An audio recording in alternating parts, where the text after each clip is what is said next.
Alright y'all, so in this video I'm going to show you the example of two trigonometric proofs where I use either the reciprocal, quotient, Pythagorean, or even odd identities and some algebra skills to show that one side of the equation is the same thing as the other side of the equation. Now all proofs are different, so keep that in mind, but hopefully these two examples show you a little bit behind my mindset of how I tackle a proof. So the first one, I see 1 minus sine squared over cotangent squared equals sine squared. I'm going to start with the left-hand side since it seems to be the more complicated side and see if I can simplify it and get to my right-hand side. Remember, you've always got lots of options for these. So I can write sine as 1 over cosecant, so I could rewrite this as 1 over cosecant squared. The bottom, I've got multiple options. I could write it as 1 over tangent squared or cosine squared over sine squared. I also see that here I've got 1 minus sine squared, which makes me think of my Pythagorean identities. So I got lots of options here, and some might be more efficient than others towards getting towards sine squared. I think what I'm going to do is use my Pythagorean identity first, because when I see 1 minus sine squared, I know that I could probably get that to equal 1 trig identity if I just rearrange a little bit.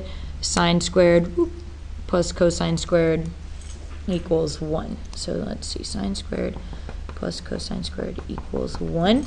If I look at what I have 1 minus sine squared, so I could subtract my sine squared over to this side and easily see that 1 minus sine squared, my numerator, is actually equal to cosine squared. So I'm going to rewrite this as cosine squared on the top over cotangent squared on the bottom and make my fraction a little bit simpler to deal with. Okay, so let's think through our options again. Cosine I could write as 1 over secant squared, cotangent 1 over tangent squared, or cosine squared over sine squared.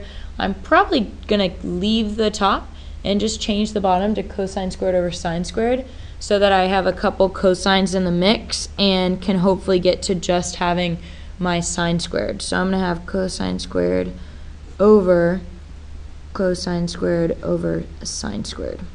Okay, so I got sine squareds, I got cosine squareds.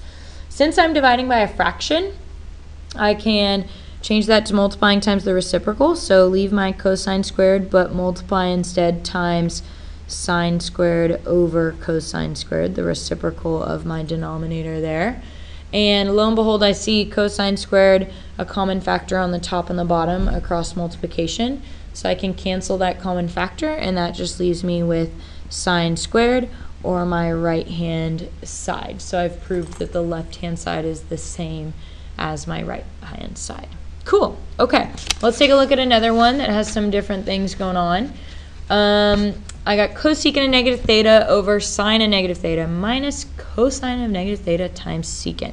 And I want to prove that that equals cotangent squared. Again, I'm going to start with the left-hand side because it, again, looks to be my complicated side. And I'm going to see if I can simplify it all to equal cotangent squared. Cool. All right, I see a bunch of negative angles, so that makes me think of my even-odd identities. So I'm going to go ahead and change those.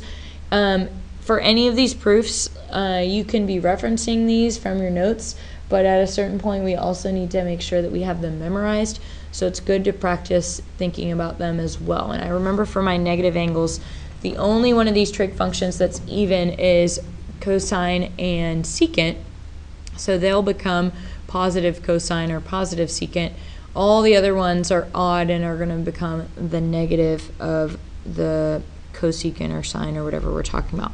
So for this one, we'd have negative cosecant of theta over a negative sine of theta. For this one, it would be the same as just positive cosine of theta, so I'm going to subtract positive cosine of theta times secant of theta. Okay? If this one would have been negative, we would have been subtracting a negative and it would have been positive, but since it was positive, we're subtracting positive cosine theta. Cool. I'm going to go ahead and just really quick say that a negative divided by a negative is a positive cosecant over sine minus cosine times secant. And now I take a glance again at what I got going on. Now I see here cosecant and sine near each other, and I know that at any point I could write one in terms of the other. And I've got a cosine and a secant So I know at any time, same thing, I could write those in terms of each other.